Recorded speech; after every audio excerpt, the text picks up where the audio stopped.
ವಿಧಾನ ಪರಿಷತ್ ಸದಸ್ಯರಾಗಿ ಆಯ್ಕೆಯಾದ ಐವನ್ ಡಿಸೋಜ ಅವರನ್ನ ಪಾಲಿಕೆಯ ವತಿಯಿಂದ ಸನ್ಮಾನಿಸಲಾಯಿತು.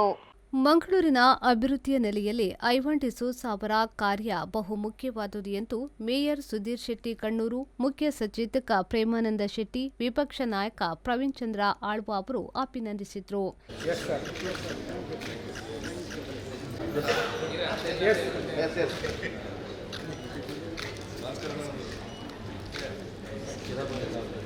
ಇದೇ ವೇಳೆ ಮಾತನಾಡಿದ ಐವನ್ ಡಿಸೋಜ ಅವರು, ನಗರದಲ್ಲಿ ಅರ್ಧದಲ್ಲಿರುವ ವಿವಿಧ ಅಭಿವೃದ್ಧಿ ಯೋಜನೆಗಳನ್ನು ಪೂರ್ಣಗೊಳಿಸುವ ನಿಟ್ಟಿನಲ್ಲಿ ಆದ್ಯತೆ ನೀಡಲಾಗುವುದು ಎಂದರು.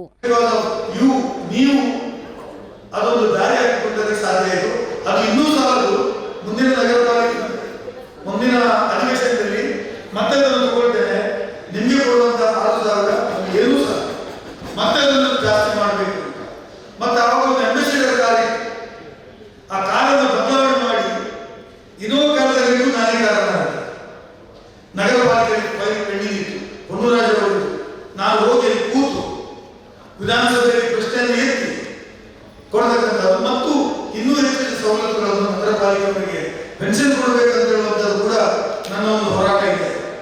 ಅವರು ಕೆಲಸ ಮಾಡ್ತಾರೆ, ಒಮ್ಮೆ ಮಾಡಿ ಅವ್ರು ನೆಕ್ಸ್ಟ್ ಚುನಾವಣೆ ನಿಲ್ಲದೇ ಇದ್ರೆ ಜನ ನಿರಂತರವಾಗಿ ಅವರ ಹತ್ರ ಬರ್ತಾರೆ. ಅವ್ರು ಯಾವ ರೀತಿ ಬದುಕಬೇಕು ಅಂತ ಹೇಳುವಂಥದ್ದು ಕೂಡ ನಾವು ಆಲೋಚನೆ ಮಾಡಬೇಕು. ಈ ಬಗ್ಗೆ ಕೂಡ ನಿಮ್ಮ ಸಹಕಾರವನ್ನು ಬಯಸ್ತೇನೆ.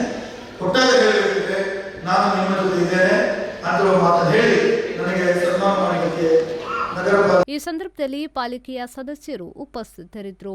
ನಾಗೇಶ್ ಕಾವೂರು, ವಿ4 ನ್ಯೂಸ್, ಮಂಗಳೂರು.